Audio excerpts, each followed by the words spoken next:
طوابير يومية لا تنقطع عبر مختلف نقاط بيع حليب الأكياس. مشاهد باتت مألوفة جعلت المواطن محتارا في رحلة بحث دائمة عن كيس حليب واحد، فلا الكمية كافية والتزويد متذبذب بولاية الطرف. عندنا كاميون يجي يسربي لنا في الحليب عبالك نحن في 8000 سكن نسمة، وكاميون يجيب 2000 3000 ما تكفيش. كاين ناس مساكن في طوابير من 11 نهار حتى ل 6 العشيه وهم يستناو في الحليب. الحليب الأكياس في بلدية الشافية مشكل عويص ومزمن وبات يؤرق الساكنة.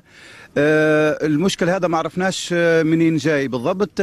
طوابير يومية لا تنقطع عن مادة حليب الأكياس. عدد الرحلات لا أو الكمية الموزعة لا تفي بالحاجة. من 7 تاع الصباح حتى الساعتين تاع باش ديت الحليب 3 شكاير حليب من 7 تاع الصباح وانا قاعد قدام الحانوت حتى 7 ساعة تصرع عركة مع جماعة عشان لاشين ديروا لاشين يتعاركوا عشان لاشين يقولوا انا الاول انا الاول انا الثاني. أمام هذا النقص يطالب مواطنون بزيادة حصة التزود بهذه المادة الحيوية.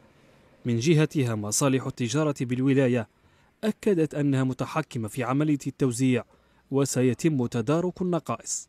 صباح ونحن نغسوا ونحاولوا مول الحانوت وساعات رحنات فيهم البراج نتنقل حتى البراج رحنات وهنا وعلاه ما يجيبوش وعلى ما نهضروش نحن السلطات هذه تسمع فينا تبعث لنا كاميو كبيره ولا تعطينا لقمطتي كما قال لك تبعث لنا حاجه زايده.